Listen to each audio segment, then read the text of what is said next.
whothatdaily.com. That's right, the whothatdaily.com. Your one-stop shop for everything New Orleans Saints, New Orleans Pelicans, LSU Tigers, and even the top flight boxing news. So if you're a Who Dat and you're looking for a place to stay up on your team, the whothatdaily.com is your site. The whothatdaily.com for the sport Who Dat in all of us. Big Q from the Sports Coma. Much love to the family members. Appreciate y'all. The PRO Media Network is back at it again. Last year, we gave away several PS4s and games. So this year, we're raffling off a PS5. To enter for your chance to win, simply click the link below and fill out all the necessary information to be eligible. Sign up for the raffle. It's $25 to enter. You gain an opportunity to win a system, the PS5 system. Like I said, it's a one remote and everything in it that goes with the full system. These things are hard to come by. It could be yours. Into the raffle today, $25 get you in. There's also a deal when you buy more than one ticket to up your chances of winning. Jump in there. It also benefits the platform as well. So feel free to sign up for the first annual PS5 raffle from the Pro Media Network. Thank you for participating and much love. Big ups to you. Who that say they gon' beat them Saints? Who that? Who that? Who that say they gon' beat them Saints? Who that? Who that? Who that say they gon' beat them Saints? Who that? Yeah. Well, all right. Like you always say, welcome, welcome, welcome. Number one sports talking D. We ain't like the Falcons. We won't blow the lead. Look, all we talk is who that, who got cut and who back. Rookies in the vets, players you should look at. It's the Sports Coma, you don't wanna miss it. Got the pre-game, party, post-game statistics. Get a visit from Sway, maybe DC or 5. It's the hottest thing smoking, Big Q and the guys. Go to YouTube Live, make sure you subscribe. Interviews inside the Saints locker room high. Talk to Drew, Jordan, Zach, Peyton, New Orleans, Who Dat Nation. Best believe when I say we bleed gold and black. Ain't a miracle or rivalry could ever hold us back. No, Beastquake, Bounty Gate, let the truth be told. It's the Sports Coma, all we know is say Super Bowl. Yeah. You're listening to the Sports Coma with Big Q and the guys on the PRO Media Network. Who Dat to the black and gold family, man. We in this thing. Sports Coma, Thursday style. TSC injuries mount for the black and gold. Much love for the great Saint Think Tank. Appreciate y'all being in the building. Coming at y'all at 10 o'clock, a little later than what I want to. But first and foremost, I'd like to thank all of the family members that attended. And, the Who Dat Nation was thick in that thing for the Carolina Panthers Saint preview on Rashad and Dave's show, the Panther Nation podcast. I just want to give them brothers a shout out for the invitation. Real cool people. Real good people, you know what I'm saying? And it's an honor to be with them brothers and talk about the Saints and the Panthers. I had a lot of fun. Hope the great Saint Think Tank had fun too in the stream, man. It was fun. All right, so with that being said, welcome. You're now rocking with the Sports Coma with Big Q and the guys, where we have intense, entertaining, educating, and enlightening sport talk from your favorite sports family. I'm Big Q up in this thing. Much love to the great Saint Think Tank, the Who Dat Nation, the Black and Gold Nation. I salute you. Much love to the family. Much love to the Sports Coma Queens and the Kings. Much love to y'all, fam. Appreciate y'all being in this one. I won't hold you long on this Thursday stream as well. We'll come back Friday with the full breakdown of the Carolina Panthers matchup like we do traditionally for our Friday stream. Of course, we'll open up the lines of communication for the family members to chime in. On our Friday stream, we also have later on that day, the Pelican Postgame Report. We'll do the same. So much love to the fam. Appreciate y'all being on the live stream as we go into the shots out. JT, who that to you? Good to see you. Slade Smith, who that to you? Nolans 504, who that to you? Brian Pearson, who that to you? Be Kind, who that to you? Torrey Shepard, Senior's in the building. What's up, brother Torrey? Who that to you? Big Ant in the building. What's up, Big Ant? Josh Goat 23, who that to you? Brother Doug, who that to you as well? What's up, T-Mama? Tyra in the building. Much love to my girl. Much love to the queen. All right, pick it and flick it. Who that to you? Kyle Davis. Who that to you? Lori, what's up, fam? What's up, Lori, baby? Who that to you? Much love to you and much love to the Queens. Gabriel Thomas, who that to you? As well, 504 Hot Boy, who that to you? All right, who else we got chiming in here? Shedrick is in the building. Brother Shedrick's in the building. Much love as well. All right, who we got? Brother Jarvis, who that to you? Brother Jarvis, good to see you, fam. Jerry Poor, Brother Jerry as well. You know, much love always to Brother Jerry. Teal, my dog Teal is in the building. What's up, Teal? Saints OL, who that to you as well. Big ups to you. All right, let's see who else we got chiming. I won't forget nobody. All right, let's keep it going. What's up, Ramsey? Who that to you, fam? Will what's up, Will Who that to you, fam? How my dog KT doing? Who that to you? Brandon Cormier, who that to you? What's up, Walter? Who that to you, fam? Appreciate you. Seminole Indian, who that to you, baby? Who that? Good to see you in the chat. Fly Trade Social Media is in the building. What's happening, fam? Baraka Longmire. What's up, Baraka? Who that to you, fam? Appreciate you being here as well. Trey Joseph's in the building as well. Much love to Brother Trey and all the family members, man. I appreciate y'all all good for being in here as well. Yeah. Yeah, Tyra, baby. He says, you handed out facts to resentful poop poop. I mean, I couldn't read the as much of the commentary from the chat as you guys. I know y'all probably was not, commentating and just dispersing the Carolina Panther chatter that was going on. I didn't see a lot of it. I had a second monitor going where I peered at it every now and again, but I was too busy focused on whatever Dave and Rashad was bringing into the show, so I didn't get a chance to peer into the chat. But I seen a comment or two here or there. They were really kind of nervous about my confidence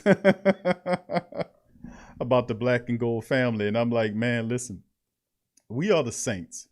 You know what I'm saying? And most people, if you're another team, that's fine. But I keep telling people it's a certain connection that comes with the term saint. It's a spiritual connection that comes with that term. And when you add or attach terms to yourself, they come with a certain amount of energy. It's metaphysical. And we are not a nature team or a bird team or a cat team or whatever. So, or the Bears or none of this kind of stuff. We don't do that. We the Saints. And the Saints have an attachment to spiritual essence of matters that's on another level here. So it comes with a certain faith or a calmness that knows when you know your team, you know your team. You know your team. So it's not like I'm looking out and I'm worried. No, I'm not worried. I'm not concerned because this team exhibits it. It mirrors the resilience of the region, of the people that it represents. And when you have a team that's like that, that mirrors the people that is representing, you're going to have a lot of success, especially if it's a functional dynamic that they're operating from. So and that's what the Black and Gold. A lot of people don't understand that. It sounds beyond football, but that's all a part of football. It all is. It's a part of football. You got to have this together before you have anything together on that field. It goes down like that. So big ups to the fan. What's up, Damien? Who that to you, man? Yeah, I was there. Yeah, it was them brothers is cool brothers, man. And remember, a lot of the family members remember those guys from the Panthers Nation podcast from the NFC South Roundtable we did earlier in the year. I mean, not early in the year, but a month or so ago, I forget. But when they were all on there, we had the Panther Nation podcast. We had the Loose Cannon, which was the Buck guys, and Big Low and myself up there representing the NFC South. So, I mean, it was real fun, fam, to be honest with you. It was fun. I hope y'all enjoyed it. All right, Joe, who that to you? Good to see you in the chat, Joey. Roy Baker's in the building. What's happening, fam? Much love to you as well. And Lamano, what's up, fam? Who that to you? Says California D-Bap. Okay. All right, Brother Baptiste. All right, good to see you, fam. Much love to you. I appreciate you being here. All right, J-Rock is in the building. What's up, Willie? Willie Jackson, who that to you? And the rest of the fam, man. Much love to you guys. What's up, Clint? Who that to you, fam? Doug says you politely educated those Panthers. I mean, listen, you know what? I hear you, Tyra. I hear you. But see, this the thing. You know, them guys they cool, man. And when you and even though they Carolina Panthers, you can see there was an air of respect. You know what I'm saying? It would be unbecoming of us of the Who Dat Nation to go over there and just lay the smack down on that wasn't called for. So we had and that was a really cool I don't know what the chat was doing, but I know as far as when we were talking, it was a real respectful thing, and I respect the hell out of those guys. They know their team, and they are real. They're not some of them other Panther guys, man. They delusional, but these guys are real about their team. They have a really good vision about the team. They don't sit up here and say that the Carolina Panthers are going to be world beaters or nothing. They know where they're lacking in limitations at. And Rashad basically said, man, we haven't been to beat the Saints in a meaningful game since 2016. The Saints have decimated us and beat us 8 straight times and yada yada. It's like, what you gonna do with that? You know, what you gonna then beat them, club them upside the head with even more stuff? That'll be assault at that point, because they're coming from a position of realness. And when they're doing that, when people are doing that, you got to respect the grind. You know, you got to respect what's going on. So that's why it was like that, Brother Doug. Those guys are really respectful. They cool people, good people, man, and I appreciate those guys, man. But they're gonna be back, family, for the Week 17 breakdown at the end of toward the back end of this when we play the Panthers, the second game for the end of the season. They're gonna come over to our home and visit us here, and we're gonna talk about it again. All right, so much love to the fam. Jamal Kellop, who that to you is, fam. Appreciate you as well. All right, yeah. Thank you, Tyra. I appreciate you, baby. Tyra was in that thing doing it. Tyra was laying the smackdown on her by she was doing her thing up in there. She wasn't letting them play. All right, Kenny Sutton, who that to you? What's up, brother Prime? Big Sean, who that to you? Ernest, what's up, Ernest? Who that to you, brother? Good to see you in the chat, brother Ernest in the building. Much love, my friend, Professor. All right. Who else we got chiming in this thing as well? Brandon Reese, what's up, Brandon? Yeah, modelization.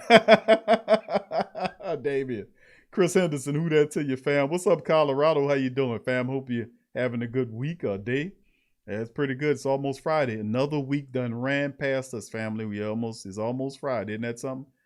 All right. Big ups to the fam. All right. Jamal says you handled your business, Big Q. I saw the replay on. Okay. Thank you, Jamal. Yeah.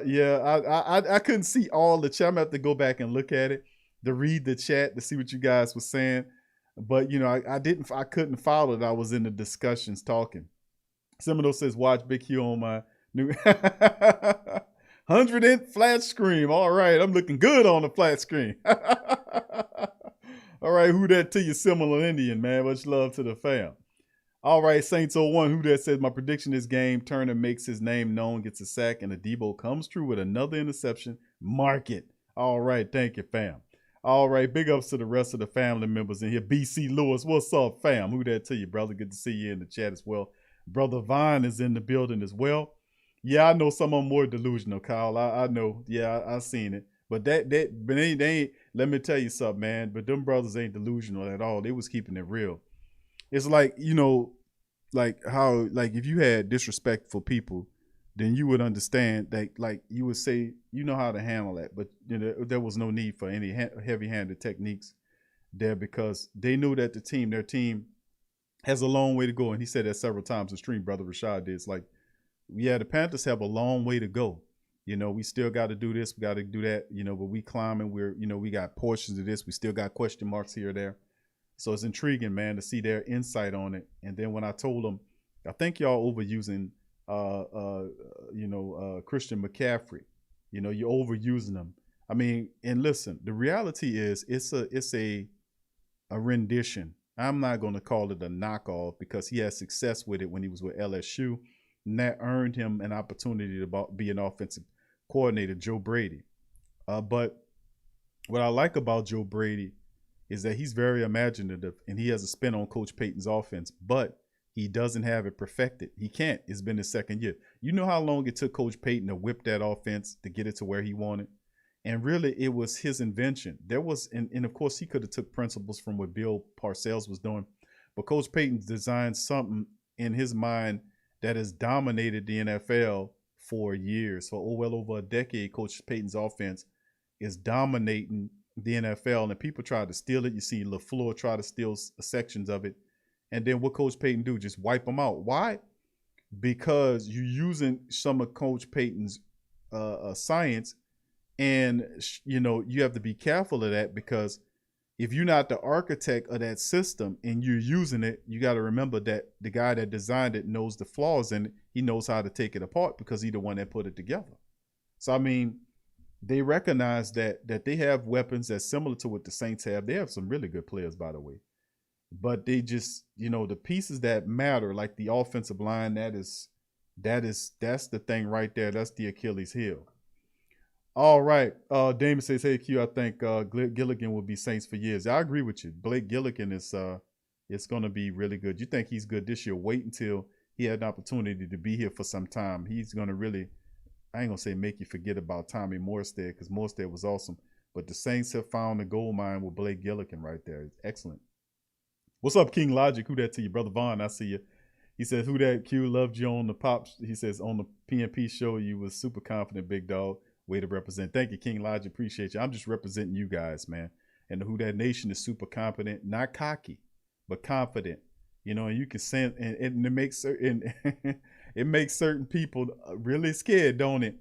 When you sit there and you see, like, I don't see, he's not flinching or wavering. No. And then they remember, they got good memories. They remember what I said during that round. That was before the season started when we did that round tree, and I was saying such and such, such and such. And then he was like, man, what you said, it happened. I was like, because we know this team. We know this team. I just, it's real. Thank you, King Logic. Who that to you? All right. Yeah, Saint wants to, I'll say this. The Panthers guys saying they're dropping third on our defense. I'll let them have it. Yeah, that's some of the people in the chat. And I told them, Rashad and Dave, I think I told them 30 to 17. And I meant to say 28-17. But something said, 30 to 17, Q. And I'm thinking, I'm like, okay, why do you give them 17? Well, I think they can get 17 points. I just don't think that they can match with us. I think they got some good targets, but like I've said, the offensive line is a major problem for them. And if you neutralize Christian McCaffrey and stop him from running the ball, and then you put pressure on Darnold, what happens with that? Does he become New York Jet Darnold? How does he handle the pressure? Aaron Rodgers didn't handle it so well, so how would Darnold handle it if the Saints start knocking him around in there and forcing him to get him nervous and all this kind of stuff? It won't be a pretty look, that's for certain. It won't be a pretty look. So we'll see how it goes. But I think the Saints can stretch out the Panthers. But after a certain period of time, like at first, it'll be kind of a, filling out process. But then ultimately, the Saints will get shots downfield. They'll get an opportunity because I think the Saints going to run the ball, and they're scared of the Saints passing the ball. I keep telling these people, they don't listen, that the Saints are an elite level rushing attack, and the Panthers have a very good young defense, and they're going to be tested against the black and gold. Listen, we got a top 3 offensive line. Now, McCoy might not be there, but when has that stopped us last year from rushing for multiple games? 200. We was 29 yards from another 200-yard rushing campaign on the Packers. That's what I want. I wanted a 200-yard campaign. So what does it look like again? They're better than the Packers defense, I want to say. They're fast and furious, but the key to it is this, too. And we're going to get more into it in the Panther and, Saints and Panther preview on Friday. But the big key to it is the Saints offensive linemen getting off of, being able to block out, it's that 5 versus 4 matchup, controlling the line of scrimmage, and being able to offensive linemen being able to leak out and get to the linebacker level to kind of keep their linebackers busy while they're, like, if you hit them with Tony Jones Jr. and the offensive lineman getting out to block, Shaq Thompson, to push him out of the play, that can be problematic. The only way it works is their front 4 have to occupy the Saints' front 5, which allows the linebackers to roam. It's a similar system to what the Saints do. They have to be able to do that. If they don't do that, and one of our linemen can leak out to their linebackers to push them out of blocks, the Saints will have success on this young team. And if you pound them, what is the psyche of a young defense?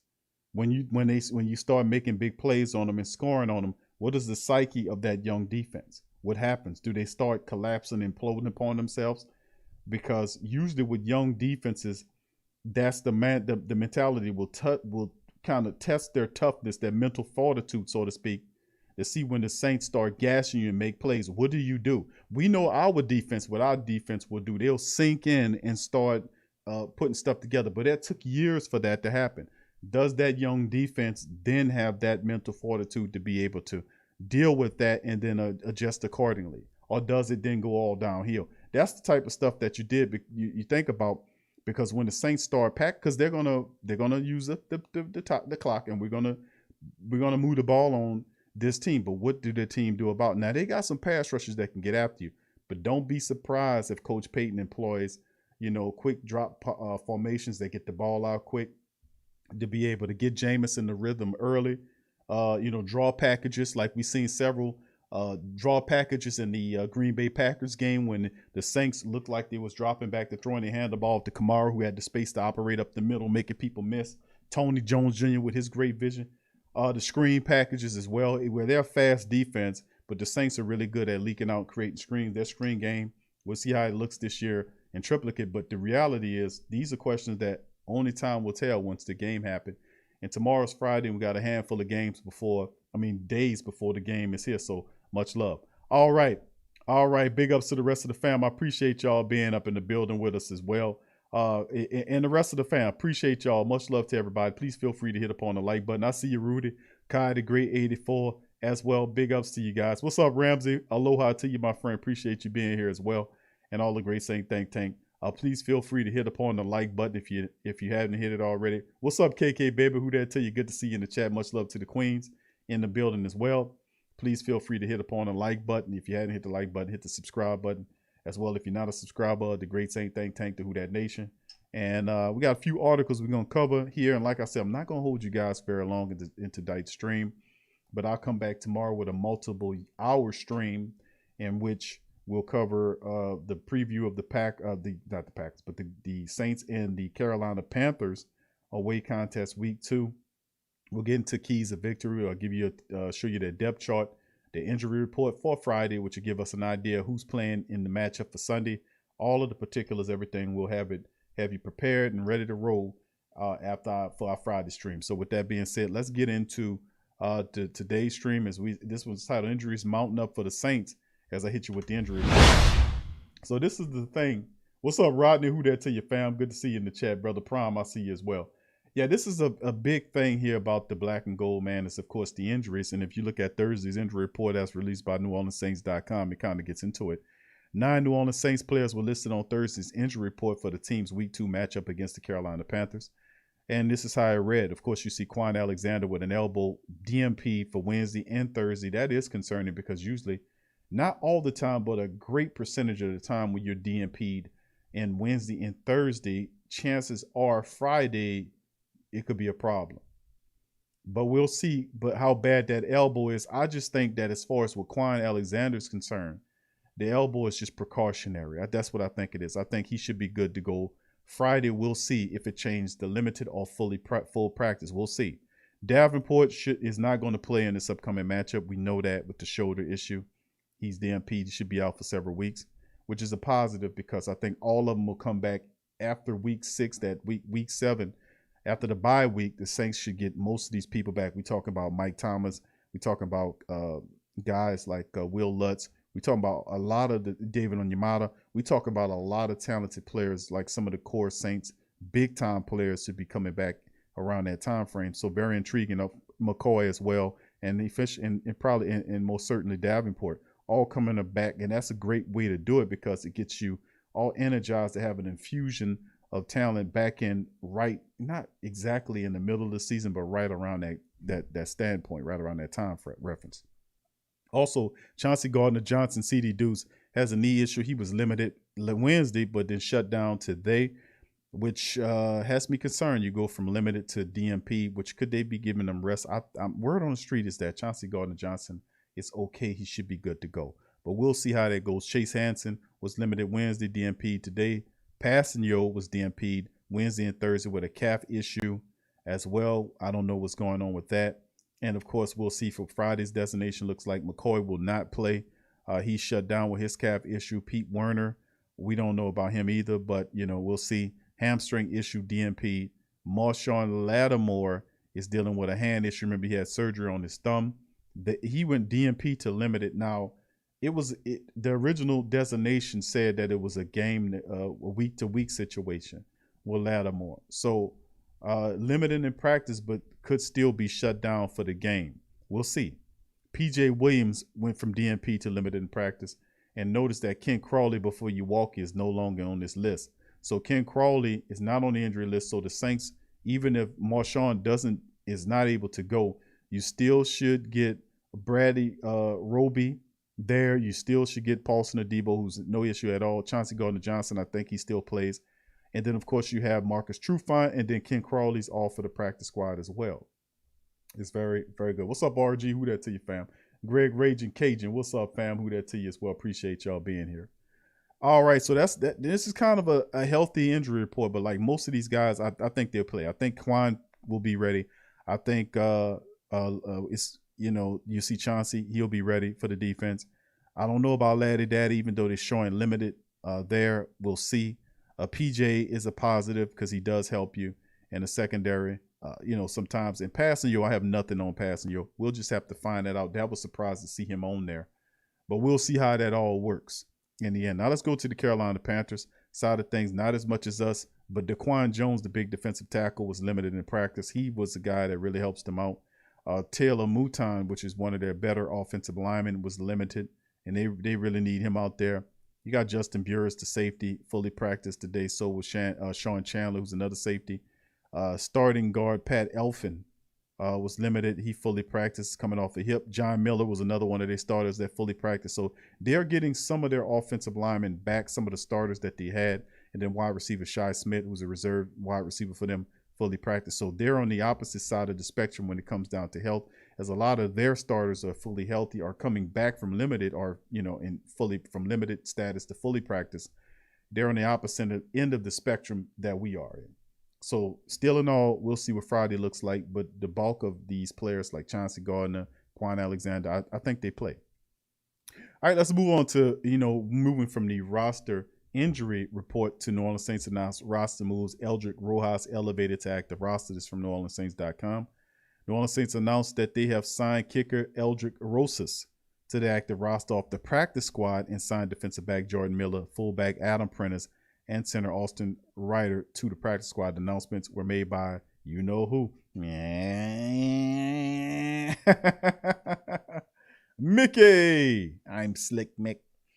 All right, yeah, so Eldrick Rojas is where he is, and then this was announced today that the Saints announced they have signed Eldrick Rosas to the active roster from the practice squad, and Jordan Miller, who was there, who's a healthy scratch last time around. Adam Prentice was also active, but signed to the active roster, but a healthy scratch. And then center, and then you had to the active roster and signed defensive back Jordan Miller, Adam Prentice, and center Austin Ryder to the practice squad. Now, Austin Ryder, we anticipated him being signed moved from the practice squad to the active roster at some point, probably by tomorrow. We'll see how it all shakes. We'll see how it moves. But a lot of people anticipating Austin Ryder, the former Chief, to get an opportunity to, if not start in the game. We'll see where he bears or where he shines at, because it could be a situation where you activate Derek Kelly.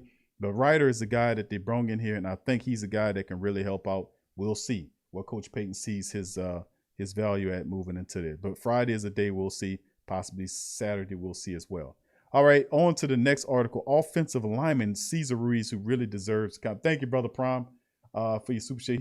He says we have a real O-line, unlike the Jets. There you go. All right, thank you for your super chat, Brother Prime. All right, what's up, Tim? Who that tell you? All right, let's keep it going, fam. Here we go. Offensive lineman Cesar Ruiz fluidly moved from guard to center during New Orleans Saints opener. He says, I've been snapping the football for a long time. Okay, good thing Cesar Ruiz didn't need a lot of time to think, because he didn't have much, even if he wanted it. Before the New Orleans Saints completed their first drive on offense in the season opener against Green Bay, center Eric McCoy limped off with a calf injury. Ruiz drafted to play center last season, but in at right guard because of an injury slowed his progress at center, and because McCoy stamped his name on the position, quickly moved from right guard to center. And once Kelvin Throckmorton came in to play right guard, the Saints offensive line was set in what became a 38-3 victory. How is this possible? Once again, I give credit where credit's due. Without good preparation from your offensive personnel, like I gave credit to the Saints our assistant coaches are the best in the NFL. I keep saying this because they get these guys prepared to play. You could take undrafted guys or guys that don't even, and the Saints consistently do it. Now, sometimes they miss on it, but majority of the times they do hit on it. You take a guy like Cesar Ruiz, and remember, we had a lot of questions. A lot of people had questions about Ruiz's play style or this draft class, Cesar Ruiz, Zach Bourne, last year, and now these are core members of what you're doing this year. So some kind of way the Saints, using their success philosophy, was able to get guys like Ruiz together, Zach Bourne, who are all playing lights out, and include the undrafted guys like guys like Marquez Callaway, Jordan Humphrey, Jawan Johnson. Just take away their contributions from what happened in the Monday night game, and you'll see that it drops dramatically. Jawan Johnson had 2 touchdown catches in this matchup against Green Bay. You've seen plays that were being made by Deontay Harris, who caught a touchdown. You've seen all these plays by undrafted guys. Thank you, Willie. I appreciate the super chat, Willie. Much love, my friend. Appreciate you for the super sticker. Big ups to Willie Bibbins the Thoid. All right. So like I said, the offensive line, a lot of people were talking about Ruiz, but look what the Saints are doing, man. The Saints draft picks are stepping up, and undrafted guys are stepping up. A large part of that has to go to the Saints assistant coach, defensive line coach, Ryan Nielsen, guys like that. Offensive line coach, the tight end coach. These guys are stepping up and doing a great job getting these guys prepared to play. And you've seen it on the field against Green Bay just in the first series when McCoy, starting center, went down. And then there was an issue that could have developed between the quarterback and the center. That's a real dynamic. A harmony has to happen there. There was no fumbles. There was no dropping of the ball. There was none of that. It was seamless. It was awesome. And that's because of the ability the Saints have to get guys ready to go, even if it's at different positions that they haven't played. It's spectacular. All right, what's up, Lloyd? Who that to you? DeWine, what's up, fam? Big ups to you. Appreciate y'all being here. All right, let's finish. I just wanted to say that. It was just special, man. Ruiz, who had minimal reps at center this year in training camp, said it helped that he didn't have time to stew over the change. He'll likely remain in the position for the immediate future, especially when you get in like that. He said Thursday, September the 16th, in a situation like that. The last thing you want to do is come into a situation and think too much. So I was like, hey, you got to go. I'm not thinking about it. I've got to go do my job. He and the rest of the offensive line did just that. And, of course, Jameis said to him, looked at him with confidence and told that man to his face, you got this. And the quarterback in Jameis is and that's what I'm showing. People keep looking and missing, the forest for the trees, so to speak. You know what I mean? Because it's just showing you that he's taking every opportunity that's presented to put in leadership. And not only that, but motivation and bigging up in his people. And Ruiz performed, and Jameis performed admirably. They were absolutely excellent. Not only did they block for Jameis to keep him upright where he didn't get a sack, but they also opened up lanes for Jameis to scramble out and for the Saints to pile up 171 yards on the ground, which ultimately opened up the fact that the Saints used the play action to throw the ball downfield and make plays that way. So, I mean, it was really a very beautiful dynamic that went on, and it needs to be said about how fine a job the offensive coaches and the defensive assistant coaches are doing. He and the rest of the offensive line did just that. New Orleans had 322 yards on offense, was a perfect 4-4 in the red zone. That's amazing. Ran for 171 yards on 39 carries, didn't allow a sack of a quarterback, and bullied his way to a 34-36 in time of possession, almost 35 minutes of time of possession. So, I mean, all of this has to be said. What's up, Sad Scott? Who that to you, fam? Elite, what's up, Elite? Slim, what's up? So what I'm saying is, in the interim, is that all this needs to be said because this wasn't happenstance. This wasn't happenstance. This was something that was a work that was put in, hard work, dedication, attention to details, and preparation. And that's what the team has. Ruiz said he learned during the lead up to the game that he would be the backup center. At the beginning of the week, offensive line coach Brandon Nugent told me, just be ready to play center in case.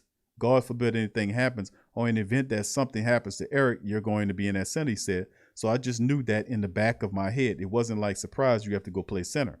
I knew. So you can see Coach Nugent telling him, and that's a part of the preparation models, as opposed to, listen, like Eric's going to do this, you're going to play guard. he was mentally preparing him. Listen, just be prepared to know that if something happens with Eric, you're going to play the backup center position. Okay, that was well before that happened. So just showing you early on preparation for any inevitability to happen, and it did. And the man just had success there. So it's wonderful to see what he did out there. No issues, and it was just marvelous, man. Absolutely marvelous. All right, let's keep it going. All right, so it was like surprise you have to go play center. I knew if something happened to Eric, I was going in.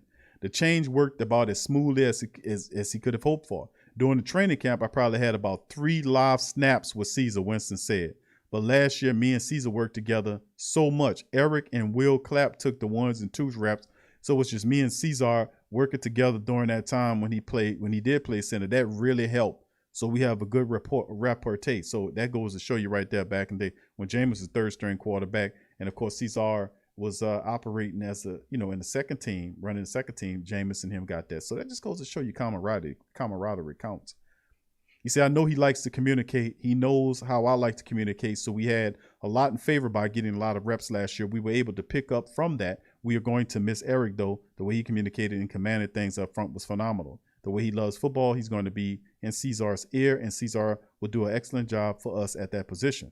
I've been snapping the football for a long time, Caesar said. So snapping is just muscle memory at this point. It's just natural. Really. Just on my main responsibilities, making sure my IDs for the protection and plays were correct. Help with that came from the time he invested into improving at guard. Ruiz said he didn't play guard at all until he arrived in New Orleans last year, but he spent the offseason honing his skills at the position. My goal ultimately to improve overall as a football player, but overall as a guard as well. Now, he had the footwork. The issue with Ruiz last year was strength. He had to get stronger, and he did that in the offseason. So I was ready to go there. I put my hard work to show at guard, everything I did to see how much I improved. And before you know it, I'm right back at center. After the game, was a little laugh we had between teammates, but ultimately we were just out there having fun, really. Probably it wasn't fun because the guard work proved beneficial for the first time he played center in the NFL. Really just understand the guard's assignment. He said, I know my assignment. So going back to center, I know what to tell the guards on different combinations and things like that. So it wasn't like I had to sit there and think too much. It was like, this is what I do on this play, so this is what I'm going to tell them to do. The rules carried over. As far as technique-wise, it was obviously different playing center than guard, but a lot of stuff carried over as well. It was really just a quick transition. I just ran with it. And, of course, Cesar Ruiz was one of the best centers in the draft a couple of years ago. Coach Payton took him with a first-round draft pick, thought a lot of him. Like I said, they said he never played the guard position before. In his rookie year, I want to say at Michigan, they had him playing a little guard, not a lot, but he did venture there. But ultimately, you see where his fate resided at the center position. So him to make a natural move from the guard position to the center position was really just fluid, and it's just awesome, man. And it just goes to show you, like Coach Nugent and the rest of those guys, getting these guys prepared to step up and make plays. Speaking of offensive linemen, former Saints OL lineman Jermon Bushrod fills in as the tight end coach Thursday. Got Zach Streep running around. Now you got Bushrod up in there. Fort Worth, Texas, the scoop on it. Luke Johnson from the NOLA.com camp, with several members of New Orleans Saints coaching staff working remotely after the C-19 test. A familiar face was back on the field working with players in the uniform. Former Saints offensive lineman Jermon Bushrod stood in for regular tight ends coach Dan Rushar at Thursday's practice, working with the group during a portion of Thursday's practice opening to the media viewing. Bushrod, who spent 7 of his 12 NFL career seasons with the Saints before retiring in 2018, joined the Saints staff as a pro scout assistant. This offseason is part of the Bill Walsh Diversity Coaching Fellowship. Former Saints DB Sterling Moore joined the team via the same program. So Bushrod getting a crash course there. He was pushed into on-field duty after 5 Saints assistant coaches tested positive for C-19 following the Saints Week 1 against the Green Bay Packers. The Saints drafted Bushrod in the 4th round of the 2007 draft and spent his first 6 seasons in New Orleans, making the Pro Bowl in 2011. He re-signed with the team for the 2018 season, playing a pivotal role as a replacement for injured left tackle Teron Armstead. During that stretch run of the season, Bushrod was nominated as the team's recipient of the Ed Block Courage Award this season. The Bill Walsh Diversity Coaching Fellowship was established in 1987 and conceived by the late Bill Walsh. It was designed to provide NFL coaches experience to minority candidates who either played in the NFL or have coached football at a high school or college level. So Bushrod getting an opportunity to work with the tight ends in there. As the Saints roll them in, roll them out, we keep it going.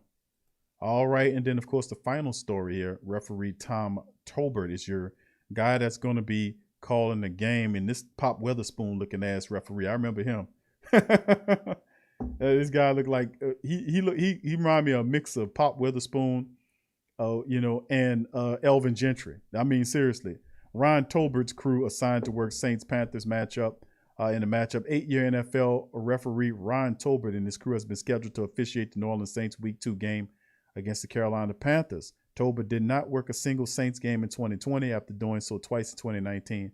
And New Orleans has a 5-2 record in games he's refereed. Before being promoted in 2014, spent 4 years working as a side judge. Last week, Tolbert's crew was assigned to the Giants-Broncos game. They called 9 penalties, tied for the second fewest in the league for week 1 for 99 penalty yards, 6 fewest. Though a pair of flags were declined, it included 2 unnecessary roughness fouls against each team, as well as 2 pass interference penalties on the Broncos defense. The Saints secondary must continue to be careful in coverage. And by the way, the Saints had a very low penalty turnout the last contest. In 2020, Tolbert's 3 most frequent foul calls were false starts, offensive holding, and defensive pass interference. For added context, here's how the Saints, Panthers, and Tolbert's crew compared to NFL average last season. And it goes to show you the particulars there. But we got Pops Weatherspoon, a.k.a. Baby L Gentry on the call. We'll see how it all shakes. But once again, all it is that the Saints just have to play like the referees don't exist, and they really don't. And like we did against teams like what we did week 1 in Green Bay, we just have to put some pressure, get pressure. And let me tell you, Carolina's defense to me is better than the Green Bay's Packers defense. They're fast and younger, hungry. But the offensive line is suspect as hell. Now, the offensive line is weaker than Green Bay's offensive line. And Green Bay had 2 rookie offensive linemen in there that we took full advantage of. So I think that with the Saints, we'll be able to get pressure on Sam Darnold and force him into interceptions. How many interceptions? I want to say Sam Darnold will throw 2 interceptions this game, and we'll sack him at least 3 times in this matchup. But remember the Carolina Panthers did hammer the Jets and get them on the ground. Their quarterback, the rookie, they sacked them 6 times and picked them off once. Their offensive line is trash. But at the same time, they did mount a comeback in the second half. And had to be a little bit more efficient, they probably would have won the game. So, anyway, that's the stories. Let's go back, and I'm going to do a quick summary on it. We covered the injury report for Thursday. As you can see right there, Quan Alexander, DNP for Thursday. So as Davenport's not going to play. Chauncey Gardner was DNP with the knee issue. Chase Hansen was DNP with a groin. Passanio DNP second straight day, Wednesday and Thursday. McCoy is not going to play. Werner's DNP hamstring. I don't think he plays. Lattimore DNP to limited, which the original report said that it was going to be a game-to-game or week-to-week situation with Laddie Daddy. So we'll see. And then, of course, P.J. Williams was DNP Wednesday. He went from DNP to limited, and Ken Crawley is no longer on this list. So you will get Ken Crawley back at some point from his hamstring issue. All right, and of course, Carolina, we showed you their stuff as well. Daquan Jones, one of their playmaking interior defensive linemen, was limited with a groin situation. Their offensive lineman, Mouton, who's probably their best offensive lineman, was limited with a groin issue as well, but did practice. And then, of course, you look at Pat Elfin, it's another starter for their team, and John Miller. These are fully practiced for the Carolina Panthers. So like I said, they're on the other end of the spectrum when it comes down to that. Also talk about the Saints announced roster moves today. Just after 5 is Mickey Loomis. Mickey called it out, and the Saints signed Eldrick Rosas to the active roster off the practice squad, and then signed defensive back Jordan Miller, fullback Adam Prentice, and center Austin Ryder to the practice squad. So at some point, we'll see Austin Ryder presumably come off the practice squad to the active roster. More than likely, it'll probably be Friday or perhaps Saturday. We'll see, so that he can help out the Saints in the offensive line with the depth issues that we're having. And of course, we talked about Cesar Ruiz making a nice jump, which he needs to be celebrated for this. The young man having a lot of success. That was a really big move from the right guard to center. He added it with no mistakes. Hopefully, we can keep this stuff going. And of course, former Saint offensive lineman Jermon Bushrod filled in at the tight end coach with the C19 stuff affecting our assistant coaches. We just keep winning. And, of course, we named about the referees, Ron Tolbert's crew assigned to the work the Saints-Panthers game. And also another thing before we leave, let me show you guys. What's up, Straight Booming? Who that to you, fam? T-Dirty. What's up, baby? Big ups to the fam. Appreciate y'all being here. Please hit the like button, family. More than 100 of us in here. Please hit the like button for your boy. All right, let's go to this, and I'm gonna show you before I go the depth chart. Let's get into the depth chart for the black and gold for this upcoming week.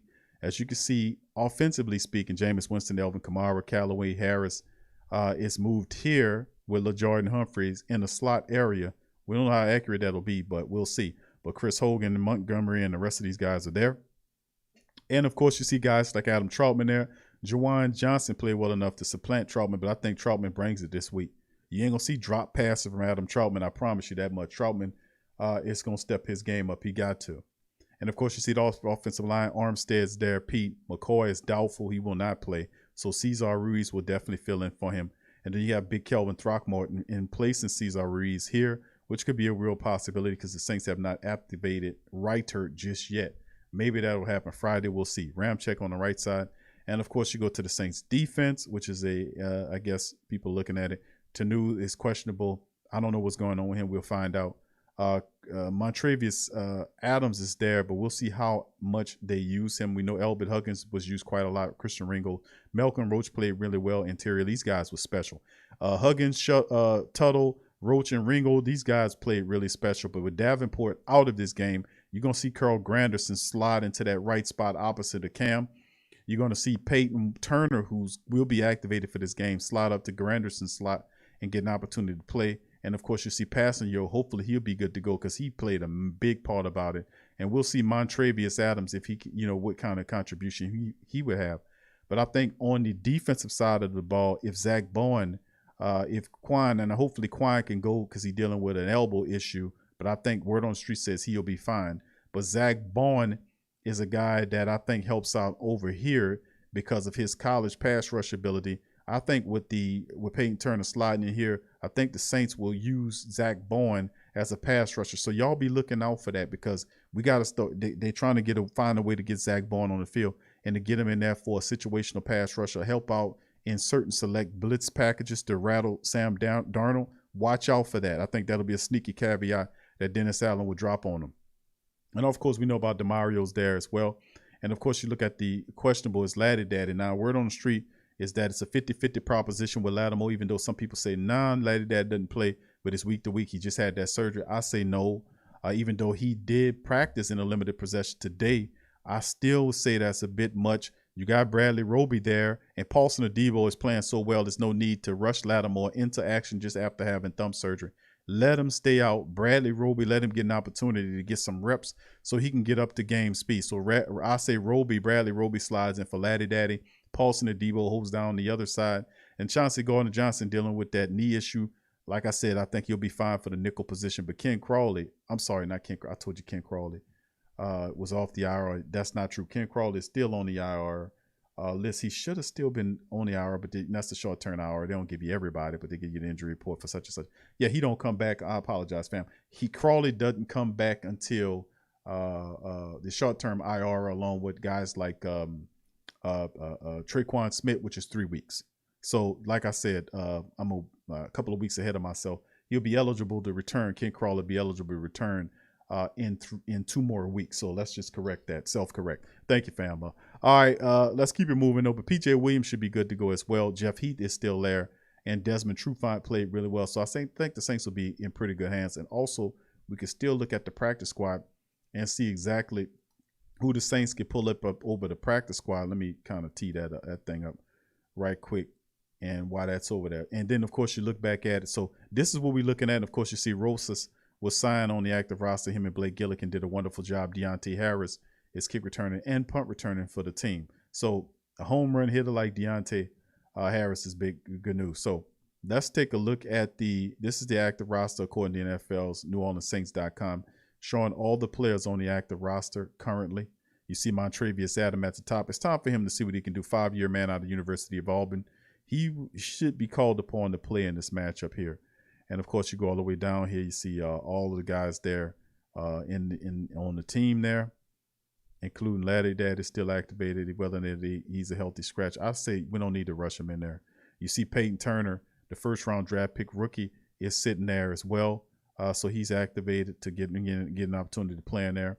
And, of course, if you slide on the physically unable to perform list, we know they put Mike there. And in the reserves list, you see Will Clapp, Ken Crawley still at Jalen Dalton, and the rest of the guys, Will Lutz, Brian Poole, Traquan, and the rest of those guys. Nick Vanette is still there. Onyemata on the suspension list, and of course, here's the practice squad here. Armand's there, Quan Baker's there, Caleb Binnock is there, Bronson is there, Kedar Holman, the cornerback, is there. Do the Saints pool, and there go Albert Huggins, even though they're showing Albert Huggins. He needs Albert Huggins here. They're showing him on the Saints website on the practice squad, so there's a discrepancy there. But anyway, let's keep it going. Derek Kelly could be activated to help out on the offensive line, even though you see he should see him on the other offensive lineman that we just there is Austin Ryder. It's right there, the 6-year man there. He should be activated for this upcoming matchup there. Kenny Stills is another guy. I know the Phantom was SQ. What about Kenny Stills? Kenny Stills should be activated for this game, man. If you look at the Saints depth chart here, he's not on his depth chart because he's practice squad. But is if any of these other guys better than Kenny Stills? The answer is no. Even though Kenny's not up to speed, he hasn't, he just got signed, but there is some familiarity to what Coach Payton has done. Kenny Stills at some point will be activated on the active roster. I want to say he's a weapon. Both him and Austin Ryder should be on the active roster. And the Saints did bring back Jordan Miller for whatever reason. So they could be perhaps looking at adding that. But Kenny Stills is a guy we should have on the active roster as long as Austin Ryder to kind of help out with the wide receiver game, and then Ryder with the offensive line issues. Now, defensive line wise, do we go with Bronson and another defensive lineman, to deal with the defensive? So what we see here, Montravius Adams is going to help out. Now, we know Ringo, Roach, and Huggins and Tuttle doing anything, but Montravius Adams is in passing, helps out here as well. So, but Montravius Adams more than likely is going to probably get an opportunity to get in there and see what he can do in that rotation to keep guys fresh as we rotate guys in and out.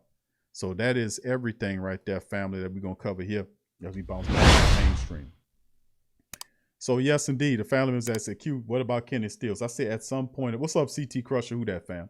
At some point, what's up, Kelvin? Kelvin Washington from Phoenix, Arizona. What's up, Kel? So, at some point, the Saints will activate Kenny Stills and Austin Ryder because both of those guys are veterans that can help out the squad. We'll see just when they do that. More than likely, it'll probably be tomorrow, Friday. They get up to par on what needs to be done. But, man, I tell you what, the confidence is okay. We kind of banged up in that thing. But I'm excited about the debuts of several Saints players. Kenny Stills is one. Bradley Roby is another guy. Zach Bourne in an alternate role, not as a linebacker, but as a situational pass rusher. Something tells me that's coming. Also, adding the young defensive lineman first-round draft pick Peyton Turner. His potential first sighting in the regular season. So it's a bunch of Saints guys, a bunch of Saints players that I'm excited about seeing in week 2 against the Carolina Panthers. So it's going to be fun, man. Epic proportion. What's up, Nola Balls? Who that to you, fam? Appreciate you being here. Reginald, what's up, fam? Who that to you? What's up, Hoodie? Who that to you? Who did you in the building as well? Good to see you, fam. Much love to you. Brother Damon said, hey, Q, wasn't Alex Armand one of our key signings? What's the deal with him being on the practice squad? I don't know what that's about. He was supposed to be somebody the Saints would use, just like, another weapon that coach, an athletic fullback. But Coach Payton, for whatever reason, said, "No, I'm going to waive him." Likes him or not enough to practice squad him. But Adam Prentice was then brung off the street from the waiver wire, signed from the Broncos off the waiver wire, and then activated on the active roster ahead of Alex Armand. I don't know jack about the Saints offense, but then he was a healthy scratch. So, like I said, it's like I told the family members before the final cuts. I'm like, sometimes you can watch it, but Coach Payton's really unpredictable at times. What would he do with some of these players? Like, okay, what was the rationale with that? It's just certain guys he likes more than others that fit his ideal of what he wants the guy to look like, or schematically speaking. You never can tell with old man Coach Payton, man. You never can tell. But he got it's a method to his madness, so to speak. But, Adam Armand is still on the team, so that's a positive portion of it, I imagine. So thanks for the question there, fam. Appreciate you. Sad Scott says, get behind Big Throckmorton. You got to get 6 pop with the right. Yeah, Throckmorton is massive, man. Big old offensive lineman. He played really well against the Green Bay Packers. He had like one false start, I want to say. He had a false start penalty that they got. But outside of that, he was good. And once again, those damn undrafted guys the Saints haven't prepared to play. All these undrafted guys are making plays. Like I said, if you take away the undrafted guys' production in the Green Bay Packers game, you're taking away a lot of stuff. You're taking away Tony Jones' contribution. You're taking away the 2 touchdowns by Jawan Johnson, also undrafted. You take away LaJordan Humphreys blocking and the little stuff that he did, Marquez Callaway's production, Kelvin Throckmorton, what he did in there.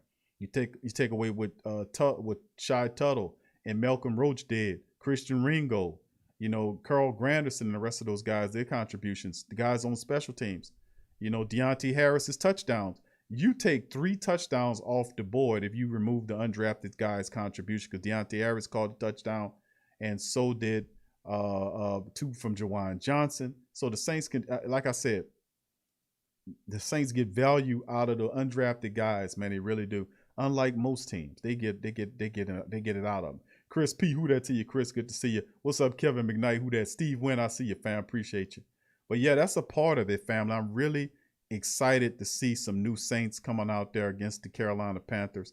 Like I said, we're going to see some guys. Perhaps Throckmorton plays. I don't think Throckmorton plays next week. I think they're getting Austin Ryder regular to play. I don't think you sign a guy with all that experience as Austin Ryder and then sits him on the practice squad and let him sit there and watch an undrafted guy. I think no, Austin Ryder's a guy with a lot of, he's a 6-year offensive lineman. Ben has a lot of playing games, came off of 2 back-to-back years of going with the Kansas City Chiefs. Prior to that, it was the Browns, so he has a lot of experience.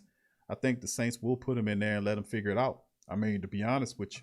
And then, of course, another, like I said, you look at the defensive guys, Peyton Turner's a guy we should see. We're going to see more of Granderson. I'm interested to see what he can do. I want to see what Montravius Adams, the defensive lineman we picked up, how he looks in the system. I want to see Zach Bowen as a situational pass rusher. I want to see Bradley Roby for the first time in the secondary with Paulson Adebo opposite him as Laddie Daddy sits and rests. I want to see that. So it's several different interesting players that I want to get an opportunity to see. I want to see Jawan Johnson. Can he, add on to his performances? I want to see if Adam Troutman could get himself back on par after the several drops that he had against the Green Bay Packers. Can he get it? And I think he does. Morgan, who that to you? But it'll be interesting to see these guys as well perform moving into the season. So still very much a young team, and we moving this thing. All right, thank you, Willie, for your super chat. He said the computers put me up on 2K22, but they say, what's wrong with Aaron Rodgers, the Saints defense? You ain't getting blanked. That's what's wrong. All right, thank you for your super chat, Willie. Much love to you, my brother. Thank you for that. Appreciate you. That's right, O. Henry. That's right, O. Henry. Hogan was undrafted. Yes, you lose 4 touchdowns come off the board because of the undrafted guys the Saints find. So, yeah, great point there. That's right. All right, Reggie said Peyton is a mad scientist play caller. Yeah, 504 Cole, who that to your fan? Said Big Q. What's going on with Pete Werner? Caden Ellis looked a little stiff, slow in coverage. I would like to see Werner soon. Yeah, he having hamstring issues, bro. So I don't know if you see Peyton Werner, if you see Werner right now. I mean Pete Werner right now. Like I said, those hamstring things are very tricky, bro. They are very tricky. So, and there's no real reason for the Saints to force Pete Werner in any action right now. The Saints linebackers are playing well enough because behind Quan and DeMario, Zach Bowen stepping up. And then, of course, if you don't go with Werner, you still got Andrew Dowell. Even though Chase Hansen is down, you still have Dowell there. So, I mean, there's no need to force Pete Werner, I keep saying Peyton Turner, and that's Pete. You're forcing your linebacker, which is Pete Werner, into action with hamstring issues. So I would just let him rest up. There's no need to put him out there if we don't need to do it. We could save him, so to speak. You know what I mean? All right, but yeah, hamstring issues, that's a tricky thing, man. With all the science that they have, hamstring issues is still a troublesome, cumbersome thing. All right, thank you, 504 Cooper. Cole, appreciate you. Damien said, hey, Q, who gets to start opposite of Cam this week? I say Granderson. Thank you, Damien. O. Henry said, did we sign Adams back? Prentice, did you talk about the fullback? Which Adams is, let me see, Adams? Montravius Adams? Yeah, Montravius Adams is on the team. He's on the team. All right, thank you for that, O. Henry. Ramsey said, hey, Q, did you see Drew in that Team Lowe's commercial last Sunday wearing that Carolina blue? What's up with that? Yeah, I think, yeah, Yeah, you never can tell with that. I don't know. I don't know what was up with that, bro. I think Drew Brees is having fun right now, man. I don't think he means nothing hard about it. All right. Don't Roby have a ring? I want to say he was part of that no-fly zone. I don't know if Roby has a ring. Let me see. I'm gonna have to look that up. Does Bradley Roby have a Super Bowl ring? I don't know. I don't know if he has a Super Bowl ring. Give me a second. I'm gonna look that up. Let's see. Does he have a Super Bowl ring? Yes, he does. Yes, he does have a Super Bowl ring. On February the 7th, 2016, Roby appeared in Super Bowl 50 and recorded 2 solo tackles, 3 pass deflections in the Broncos' 24-10 victory over Carolina. So, yes, he does have a Super Bowl ring. So, there you go. All right. There you go. Glad I answered. Looked that up. Thanks for asking that question. All right. Let's see who else we got going on here. Saints says Adebo gets his second pick of the season. Let's see. Turner makes his debut and gets a sack. And I'm going to say it. Now still gets it. Thank you, Willie. Thank you for your super chat, bro. He says, pay the man, damn it.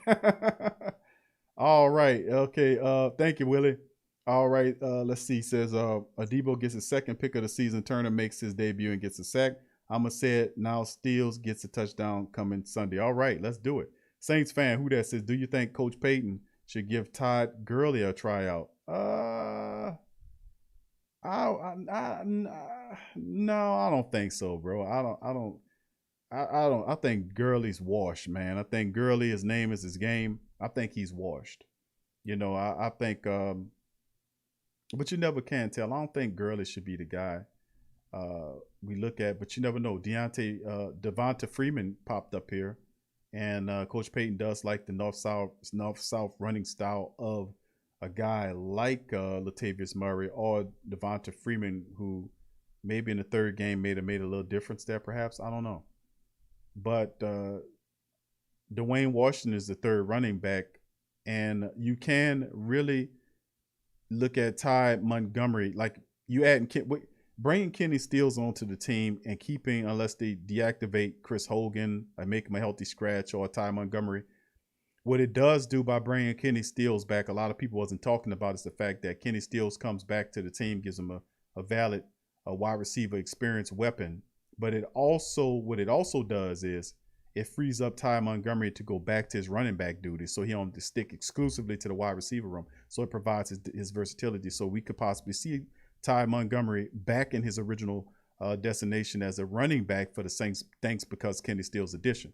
That's what I was thinking about the other day. I said, man, Kenny Stills does give Ty Montgomery the opportunity to go back to the running back room, so that we don't rely on Dwayne Washington if something were to happen to Elvin Kamara. So you can be able to pair, if you have Tony Jones Jr. operating, Elvin Kamara running, and then Ty Montgomery comes out there, you can still use him as a running back in that room now because of that signing. So I think that's really a big part of it too.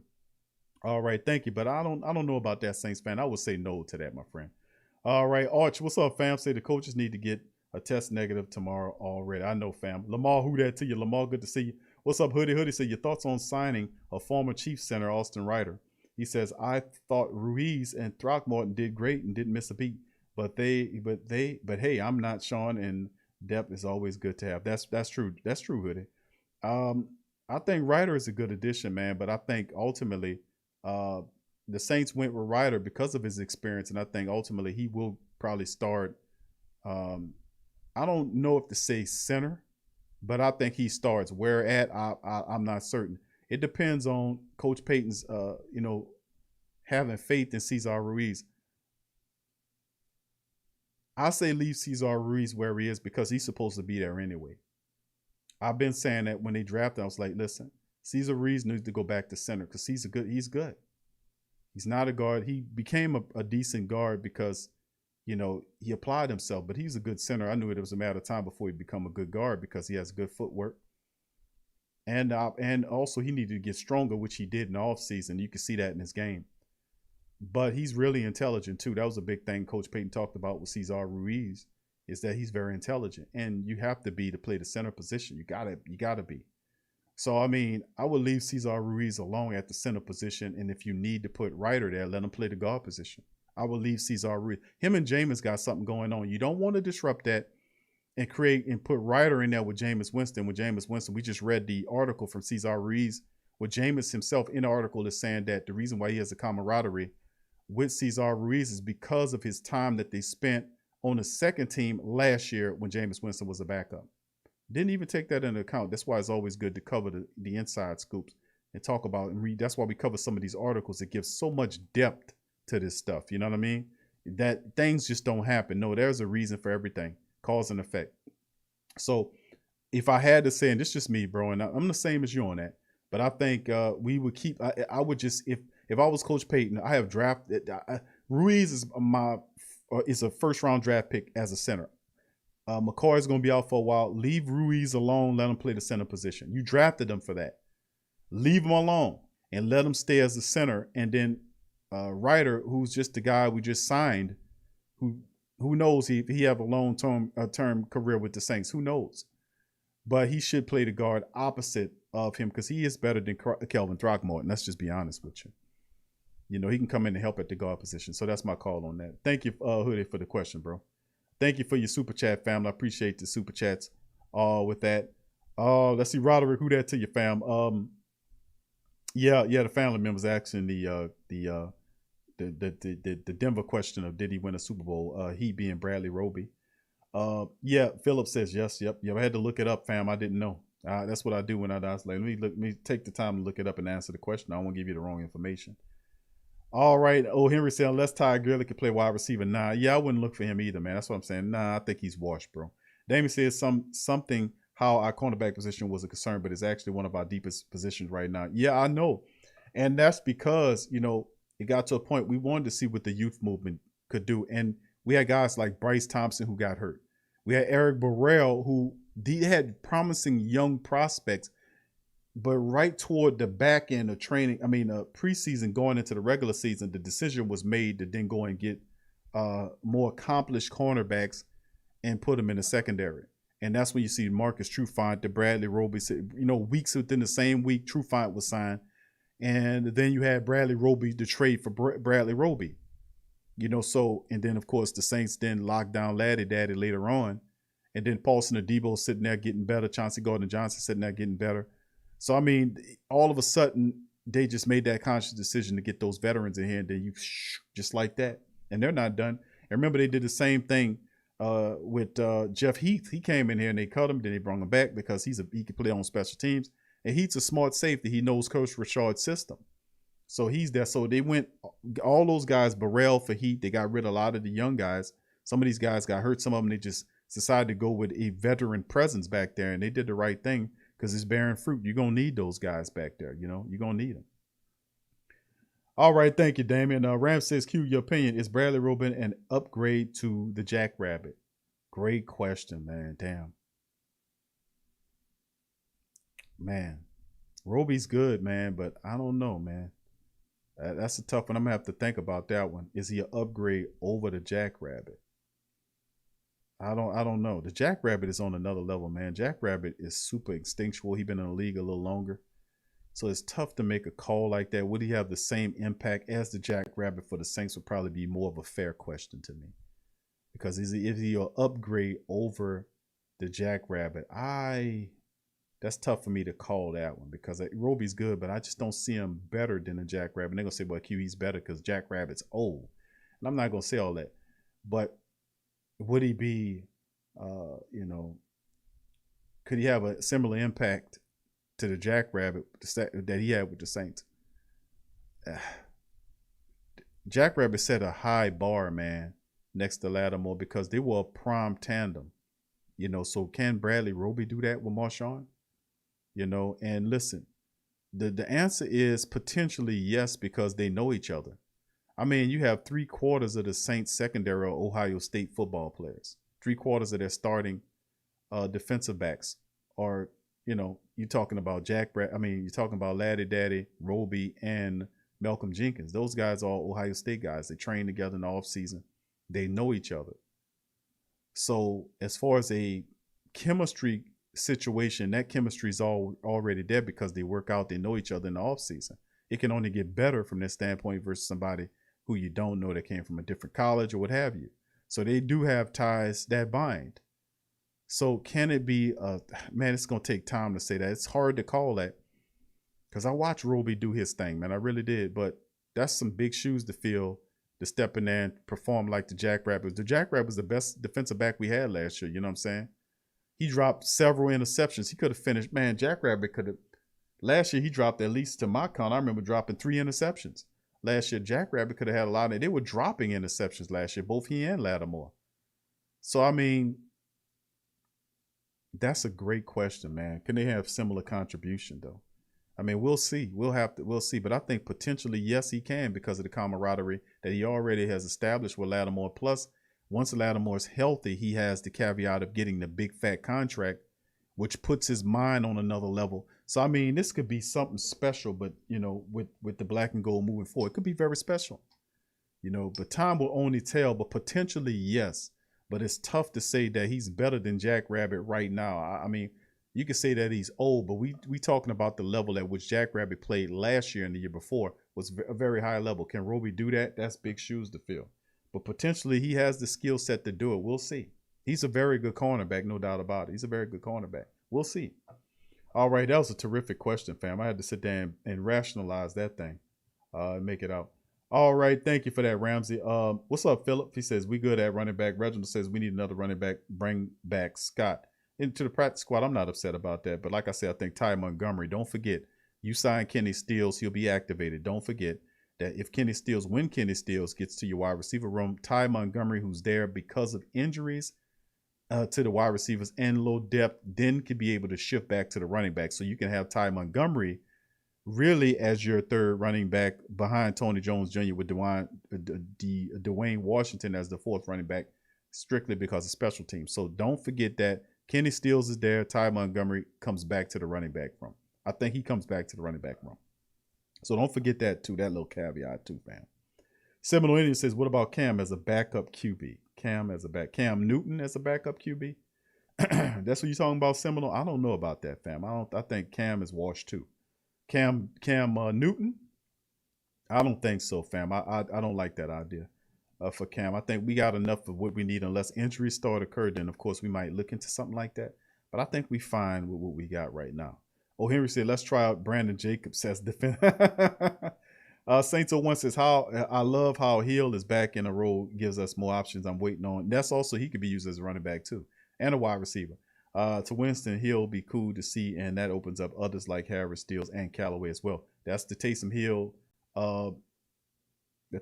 factor, is that he could be also used as a running back, wide receiver, tight end, special teams player. He does also impact the running back room as well, even though I don't want to see him as a running back.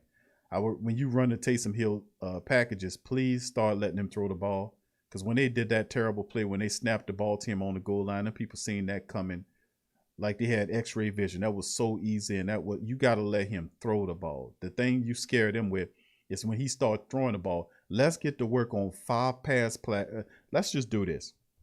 Instead of Taysom Hill having to get 10 plays or 15 plays right, let's do 5 plays, maybe 6, and get Taysom Hill really good at these 5 plays. And the 5 plays, we know he knows how to run the ball. I'm talking about 5 really good 5 pass plays. Let's get Taysom Hill to memorize 5 good pass plays so you can add it in the Taysom Hill package. That's what I'm at, because that changes everything. If you can let him throw the ball, let's just work on 5. Let him master 5 pass plays, and then cycle those 5 plays among his running plays. Just 5 plays. 5 plays, let him master them. And then let him work it in the Taysom Hill package and let it go from there, because that will not work unless he can throw the ball, because they're not scared of him at all throwing the ball. They don't see him as a quarterback. They see him as a gimmick guy. I call him a utility. I think gimmick is kind of disrespectful. I say utility man. But he needs to let us focus on just getting him to master 5 or 6 freaking pass plays. Just 5 of them, maybe 6. Master them. And then cycle those damn plays around for his package so he can throw the ball. Because that's when you'll start scaring the hell out of these teams. When they see him throwing the ball out there, then it'll back them up off the line of scrimmage, which will open up his ability to run. So, that play, that was like probably one of the few things that I took account with in the gameplay when he was on near the goal line and it was a snap to Taysom. Everybody seen that, man. I was like, man, that was not a good play. We've seen that. Do something else with Taysom Hill. 5 plays is all he needs. Let him learn 5 really good passing plays. Master those plays and cycle those plays, and that's enough to make the Saints offense even more dangerous. That a simplified, make 5 plays. Start with just 5 plays. 5 plays for him. Passing plays. Now I ain't talking about no running plays. I'm talking about 5 passing plays. And then running gets easy because they have to plan for the pass. They're planning for the run every time because they're not scared of his ability to throw the ball. Once he starts throwing the ball and making touchdowns with his arm, they'll have to back up off that line. You know? So, you know, that's what it is in my opinion, fam. We need to do that. Dr. Drew said, Big Q, we playing the Family Dollar Store team. They got a fire defense, though, fam. Let me tell you something. That young defense is interesting, man, to be honest with you. Saints OL says, Roby is an upgrade to me because Roby, Lattimore are good friends. Or else, you know, yeah, I said that. Yeah, I didn't even see your comment. And me and you on the same talking point. You saying he's an upgrade over the Jackrabbit. I can't say that yet, bro, because I know what Roby can do. But, you know, that's big shoes to fill because Jackrabbit, they formed a mean tandem. So I mean, for me to just say, yo, yeah, nah, man, I gotta wait a little bit because potentially he can, but let's see what he can do out there because talking it is one thing, but walking it's a whole nother. And Roby's good, but Jackrabbit, man, them big shoes to fill. That's big shoes to fill. He ain't replacing no Buster. This guy was good at what he did here for the Black and Gold. Tex Saint said, Big Q. When Peyton he said Coach Peyton had good reason to insert Taysom in that QB on certain plays, but with Jameis, I don't think it's necessary and wish he would stop it. Now, Coach Peyton's doing that simply because he's creating a diversity in offense. I'm not meaning, you know, I'm talking versatility, a spontaneity. That's what's going on. When you insert Taysom Hill into the plan, it creates, you know, havoc a bit because the defensive coordinator got to prepare for both of them because they know Taysom is impactful. The only thing that's hurting us is with Taysom Hill packages, they don't throw enough. You got to be able to throw the ball to create balance with just Taysom Hill so they don't just crowd the line on them, you know, and stop them at the line of scrimmage like you've seen in the play toward the goal line against the Green Bay Packers. You can't do that. You got to have balance there. And you know they're going to run up the pass. If you can just get him to master 5 passing plays, he gets one-on-one opportunities all the time, and he should be able to get the ball to those big wide receivers. The Saints have a massive big wide receivers like LaJordan Humphreys, who's 6'4", Jawan Johnson, who's big, 6'3", massive guy jumping over people. Callaway is a linky guy that can go up and get the ball. You got tall wide receivers. Hell, Troutman is 6'5". He's a 6'5" tight end. So, I mean, you have big linky guys that'll go up and get the ball. So you have to be totally accurate. Just put it within their vicinity and let them jump over the smaller cornerback counterparts for touchdowns. We got to be able to start doing that to create a balance with the Taysom Hill package. Or stop doing it. You know what I'm saying? Stop doing it before you get them killed. That's why I say killed, not killed. All right. Yeah. So let me go through a few more of these and then I'm going to get the hell up out of here. Much love to the fam. I was supposed to say an hour here, man. I'm sitting up here looking at it now. Where I'm at here. How much time is done bleeped up off this thing? An hour. Yeah, it's almost 2 hours. I said I ain't gonna hold y'all for too long. I'm like the Baptist pastor. Now I ain't gonna hold y'all too long to 3 hours later. And like you go to the church, like early church service. All right, I ain't gonna hold y'all too long. You know, I know y'all got the game coming on for 12 o'clock. And y'all sit up there, y'all in the early service, and then 4 hours later, y'all sit up there pissed off. All right, pastor trying to save y'all soul. He ain't caring about that football game. Yeah. All right, so let me go through a few more of these. Who that to the family members? Appreciate y'all. Saints fans, if we go on win streak before the bye week, would you put Jameis Winston in the MVP conversation? I most certainly will, bro. And he will be in the MVP conversation. They're leaking it out there because you can't have a quarterback that operates in Sean Payton's offense for a full year and not be an MVP candidate. It's just simply mathematics. If Jameis Winston is in there, he's going to throw some interceptions, but I doubt Jameis Winston throw over 12 interceptions this year. I'm going to be honest with you. I doubt he throw over 12 interceptions this year. Now, he might get some because it might pop off somebody's hand to somebody else. That happens. like it happened in the preseason contest when he threw it to LaJordan Humphrey and the guy just punched it out of LaJordan Humphrey's hand up into the air and the guy picked it off from the opposite team. They consider that a pick. But 12 and if you operate in Sean Payton's offense and you're smart like Jameis Winston is being judicious with the ball, watching his pocket, throwing, he has a camaraderie with his wide receivers. And he's going to have some games where he struggles, but a running game is going to have to help him. But Jameis Winston operating a Sean Payton's offense for a full season is definitely a candidate for the MVP. Anything less than that is you hating on the Saints. You got to keep it real. You know, they hate on us anyway, so I wouldn't be surprised. But at the end of the year, Jameis Winston going to have top 5 numbers. He will. It's just how it goes when you operate Sean Payton's offense. And then you have the propensity to throw the ball deep. He had 5,000 plus yards in the last year with Tampa Bay Buccaneers because he gets the ball downfield. Sean Payton loves to take shots. He will take shots and points will add up. 5 touchdowns to start off the year. That's more than anything any quarterback right now. So he got the lead on that right now. So what do we do with Carolina? You know, time will tell. Thank you for the question. All right, big ups to you, Adrian, baby. Good to see you in the chat. What's up, fam? Much love. All right, much love to the Queens. What's up, Benny? He said, dude in here trying to make a love. Who that, Jamal? Willie in there trying to make a love connection. What's going on, Willie? Willie, yeah. What's up, Mookie? Who that to you, Mookie Jones podcast, man? What's up? He says, drop the link. Oh, we're not taking calls, my friend. That's for tomorrow's show. I dropped the link in the chat for tomorrow's stream. Hoodie says, if they sign Steals to activate, he says, if they sign Steals to active roster, then 2 things will happen. Cornerback, 1 going to guard Steals and Callaway eats on cornerback 2, or cornerback 1 guards Callaway and Steals eat on cornerback 2. Thank you, fam. Tom on my side says, Taysom follow the defense. Every player should be crowded line, audible, non-verbal pass, no bunch run. I mean, yeah, we have to be smarter than that, man. You know, in terms of using Taysom Hill, he's a dangerous player, man. And we just have to you know, mix those plays up for him. You know what I'm saying? We got to mix it up. All right, Hoodie says, okay, I read that one. All right, Damon says, hey Q, since I switched accounts, it's been weird not seeing me with the yeah.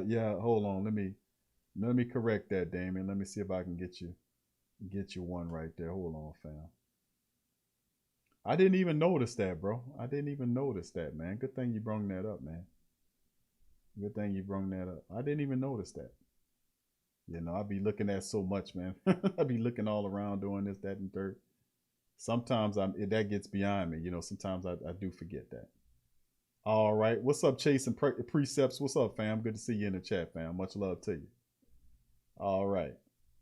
So, okay, we got that together. Hold on here. All right, Damon, you good, brother? Yeah, I didn't even notice that, man. I didn't even notice that. All right. Okay, big ups. Thank you, fam. All right, Starboy, what's up, fam? He said MVP. Yeah, Jameis is the man, bro. We gonna see. Yeah, Tech saying I see you, fam. Says Big Q, but if Jameis is lights out, then why take him off the field? I know, but that's not what Coach Payton is going to do. Thank you. Who gave that to? Thank you, King Creole. What's up, King Creole? Who that to you, King Creole the first? Thank you for your super chat, fam. Much love to you. Appreciate you, fam. Yeah, I hear your text saying, why? You know, who asked that question? Why take him off there? I just lost your comment right there. Okay, Tech Saint said that. You know, add some plays at such and such. All right. And I think I lost the comment, but somebody was saying, why take Jameis off the, is that what was being said? Thank you, Hoodie. Thank you for your super chat, my friend. Says, one thing I really love about this team is that the most recent team we had, and that is depth and, hold on, let me read it from my other screen right here. It's kind of smallish. There you go. Hoodie says, one thing that I really love about the team, then the most recent team we had, and that is depth and talent, all injuries, and I'm not worried. Yeah, bro, you got calm in your spirit like I do, bro. Peace in your spirit. And listen, that worries your adversaries when you as calm and cool as like that. And people was telling me that in the Panthers guys like, man, that's kind of eerie. You as calm as you are, like, why aren't you calm? What you got to be nervous about? Your team not ready, huh? Why your team not ready, huh? First of all, you try to take the Saints off, and I ain't gonna do that. I ain't gonna do that. I got love for them brothers. All right, let's keep it going, man. Much love. Thank you, Hooded. Thank you, King Creole and the rest of the family members for your super chats, Willie, and the rest of y'all, man. Appreciate y'all. Thank y'all very much, man. Appreciate you. Lloyd says, Big Q, Drew never got MVP, so Jameis is not going to be considered. How about that? Well, things can change, Lloyd. It could be some at a point where he's a dark horse MVP candidate, which nobody's considering him, hence the term dark horse. I've heard that on several networks. Even Stephen A. Smith was mentioning him as a dark horse MVP candidate, which is giving them credit, even though you're really not giving them credit. But, you know, but the thing is, he'll have the vertical game. He has access to Elvin Kamara. He'll get Mike Thomas back. Kenny Steele should be still on the team. Hopefully, if he's not, you know, whatnot, you'll get Traquan Smith back. You get David Onyemata back. You'll get Eric McCoy back. You get Will Lutz back. All this happened after the bye week, perhaps 7th, 8th week, somewhere along in there. You get a lot of playmakers back to the team. How does it look then? You operate with undrafted guys and depth pieces right now. Chris Hogan destroying, blowing up people, catch touchdown. Jawan Johnson converted wide receiver into tight end with 2 touchdowns. You know, so you got a lot of young players that still learning. Remember, our young players are still learning the position and will get better as the season goes on. So there's always an incline. It's a constant incline. Remember that. Like taking off from the airport, you've been on a plane before. When you take off, it's always a constant incline. They don't just jump up in the air. That's that's unscientific. But it's a constant in flow and incline. And that's how the Saints are going. And they're constantly doing that same thing, inclining. You continue to see players inclining, whether it's Juwan Johnson, Marquez Callaway, Tony Jones Jr., the so on and so forth. You fill in the blanks. It's a constant incline that you'll see. These guys going to keep getting better and better. All right. So with that being said, fam, I'm going to get ready to pounce on them. Maybe 2 more here. Tyrone T-Bone, who that, fam? Says, Q, them guys was fun. Please hook up with them again. Yeah, the Carolina brothers was fun. Yeah, that's true. We're going to do it again. We're going to bring them back on the show. I told them I think it was week 16, family. I think it was say week 16. Or no, week 17. It's the week we play Carolina in the Dome. So I've already made the arrangement with the brothers that they'll be on the Sports Coma on that time. So yeah, we gonna definitely see them again, and also for the round table again. So we'll see. All right, thank you for that, man. Hoodie says media gonna pick Panthers because of our injuries. Just watch. But little do they know that our depth is great and have a lot of talent. One man down, next man up. That's right, bro. That's absolutely right. Well said. Rougarou says, hey, Q, you hear these talking heads focusing on Jameis 1 interception rather than 5 touchdowns. He didn't have any. Well, Jameis had no interceptions, you know, and he had 5 touchdowns in the game. But they will talk about the fact that he only drew 14 of 18, whatever it was. He had 148 yards, but they're focusing on the yards. He had 5 touchdowns. If Tom Brady would have threw 5 touchdowns in the week 1, they would have been kissing his ass all over the place. Oh, Tom Brady's the greatest, this, that, and all this kind of stuff. And don't get me wrong, Tom Brady is good at what he do, but you got to keep it real. You got to keep it real, man. Jameis had no interceptions in his first week. He was perfect, and they still didn't give him his credit. Like I showed you the laughable NFL ranking, put the Saints 10th in the power rankings for week number 2, and they had 3 teams at the 7th, 8th, and 9th spot that all lost. Cleveland, Baltimore, and whatever other team lost, and they put them ahead of the Saints in the rankings, and they call themselves football people. Then I documented it as like, you know, why you show that garbage, to show you how stupid these people are. And even though they were, and that just goes to how stupid these people are. Stupid as hell, man. I'm just telling you. They're still. I hate to use the term stupid, but you know, they're not trying to learn nothing. They're not, and see, they're not keeping it real. Not only are they frauds, but they're stupid frauds, foolish frauds, ignorant frauds. And they ain't gonna even call them ignorant. They're not ignoring nothing. They're just running an agenda where they just deny you whatever credit.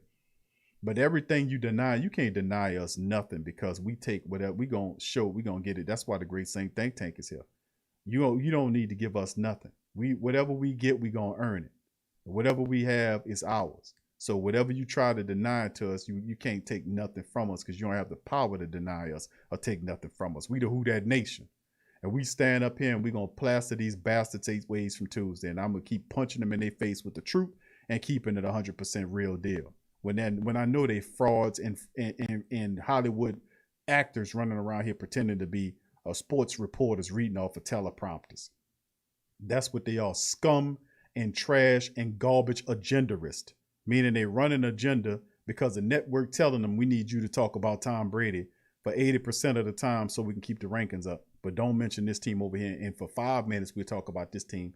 A week, we'll give the Saints 10, 20 minutes a week.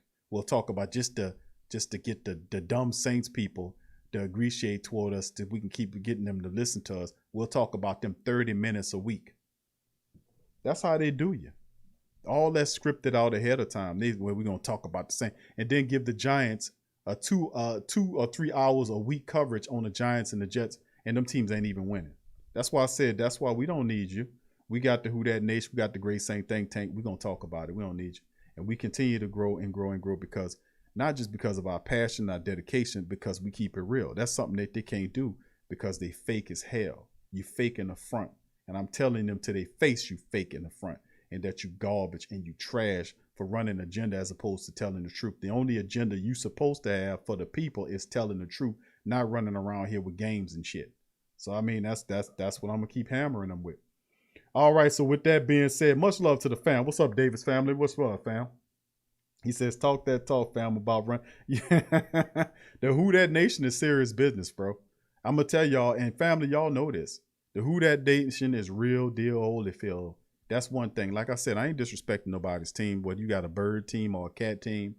You know, in the professionals, the Saints carry a different energy with them. And people realize that.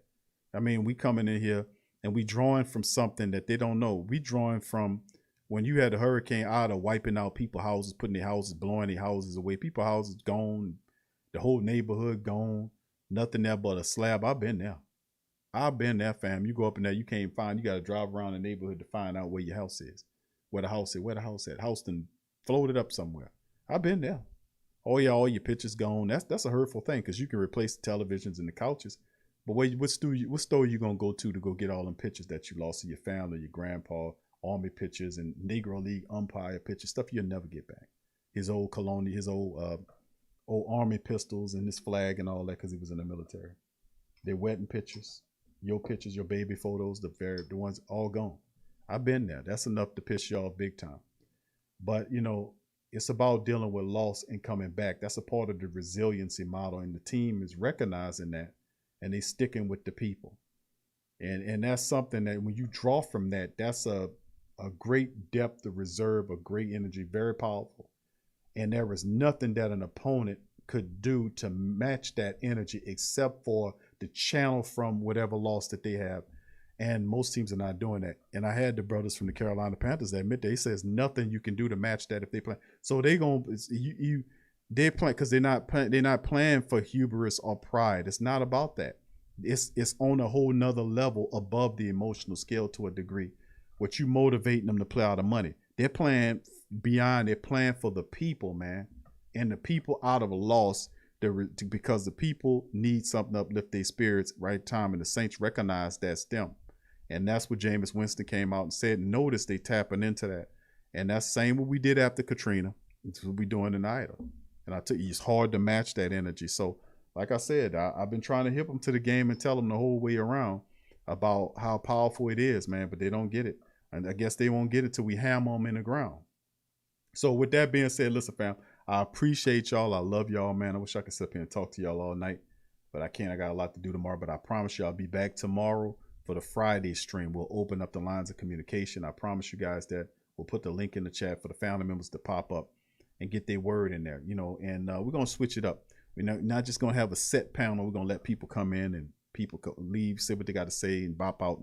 But I won't try to hear from every last one of y'all. We're going to run it tomorrow. We're going to show it up. I think Black Suede's supposed to be in the building for the Friday stream. We'll see. So with that being said, please feel free to hit the like button. I appreciate each and every last one of y'all in the Who Dat Nation for being here tonight. Please hit the like button, hit the subscribe button if you're not a subscriber, and feel free to join the platform. With that being said, you can look in the description section. Got merch, hundreds of dozens of products. Thank you, Hoodie. He said, schedule me for the podcast next Wednesday. Happy day. All right, Hoodie, we're going to get that together, bro. You can email me at the promedianetwork@gmail.com. We're going to see about doing that. I'm going to put together, try to do something, bro, for your birthday. Perhaps we can put together a round table with you and other several Saints people like young brother Smokeless YT. We'll get together, my dog Till and all of them. So if you guys are listening to the stream, email me your contact information. Hoodie, you go to the PRO Media Network. That's the PRO Media Network at gmail.com. The THEPRO Media Network at gmail.com. Email me. I'm gonna put together like a Saints roundtable. We'll put Hoodie in there. We'll put Teal in there. We'll get Smokeless YT, and we'll put a few more family members in there that got podcasts. Maybe my dog Straight Boomer could pop up in there. We'll get about five, maybe 4 or 5 people we don't want to have, so everybody can be heard. People can ask questions from the chat. We'll do something like that to kind of celebrate your birthday. How that sound, Hoodie? All right. So with that being said, fam, y'all for the family members, if y'all in here, I know Teal probably still in here. Just email me, fam.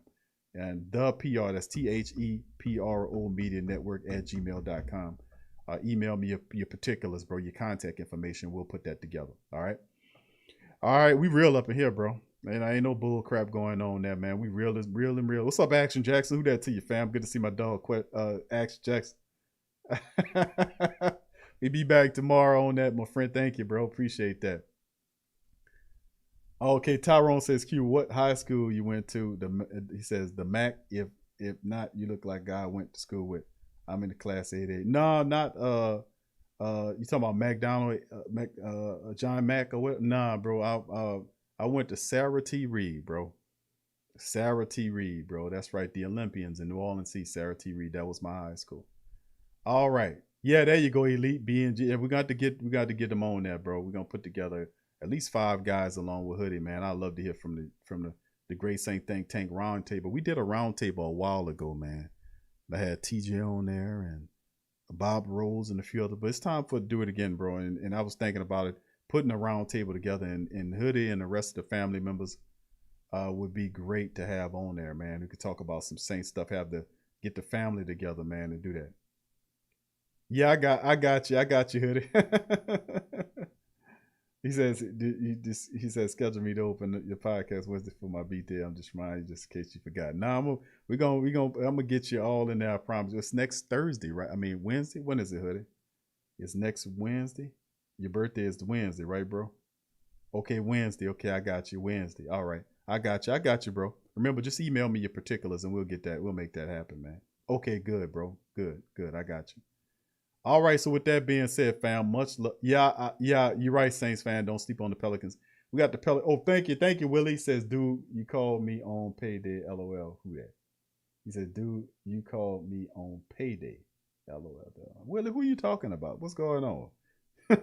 Willie, what is Willie? What is he saying? Upper 9. Okay, yeah, you go. All right. Damon said, hey, Q, real quick. If Rosas balls out, he says, what do you do when Lutz makes it back? He got it. Rosas, they're gonna probably put him in the street. Perhaps they can try to practice squad him just in case Will does have problems, like if he's not fully recovered. But I don't think I think Rosas will kick very well for him. But if Will Lutz is ready to play, they're gonna put Rosas on the street, and somebody else is probably gonna sign him. So we'll see how it all goes. That's good. Ram said, hey Q, what about my t-shirt? Who that nation we're not. Ramsey, man. Ramsey is serious. Bro, I got that written down. I did not put that one Wednesday. Okay, I got you, Hoodie. All right, much love, Tyrone. What's up, Elliot? Who that to you?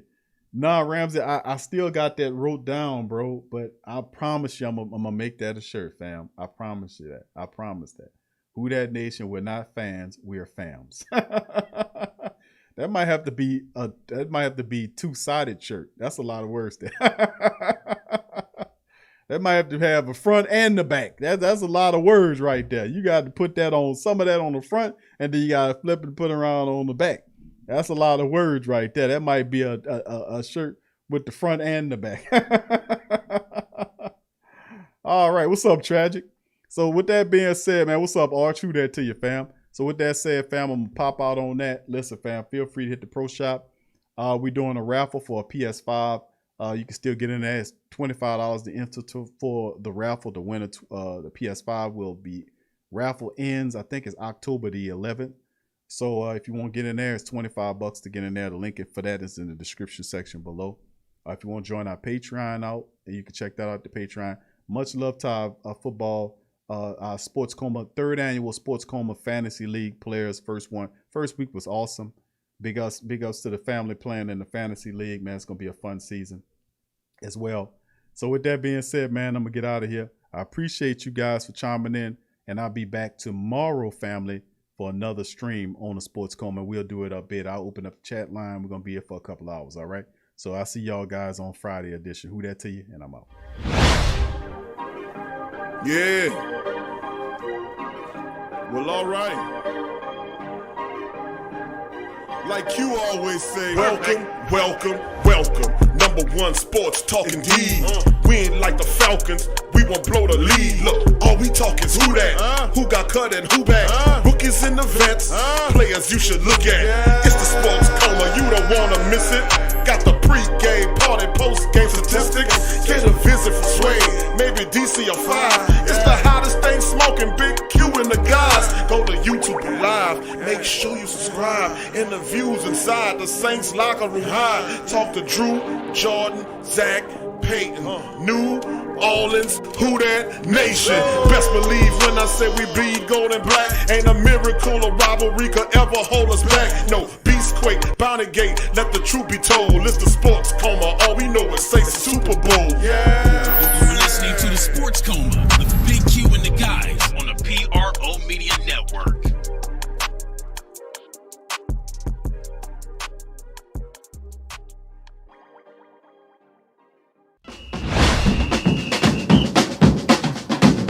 Who that say they gon' beat them Saints? Who that? Who that? Who that say they gon' beat them Saints? Who that? Who that? Who that say they gon' beat them Saints? Who that? WhoThatDaily.com. That's right, the WhoThatDaily.com. Your one-stop shop for everything New Orleans Saints, New Orleans Pelicans, LSU Tigers, even the top flight boxing news. So if you're a Who That and you're looking for a place to stay up on your team, WhoThatDaily.com is your site. The WhoThatDaily.com for the sport Who That in all of us. Fam, this is Big Q from the Sports Coma. Much love to the family members. Appreciate y'all. The PRO Media Network is back at it again. Last year, we gave away several PS4s and games. So this year, we're raffling off a PS5. To enter for your chance to win, simply click the link below and fill out all the necessary information to be eligible. Sign up for the raffle. It's $25 to enter. You gain an opportunity to win a system, the PS5 system. Like I said, it's a one remote and everything in it that goes with the full system. These things are hard to come by. It could be yours. Into the raffle today, $25 get you in. There's also a deal when you buy more than one ticket to up your chances of winning. Jump in there. It also benefits the platform as well. So feel free to sign up for the first annual PS5 raffle from the Pro Media Network. Thank you for participating and much love. Big ups to you.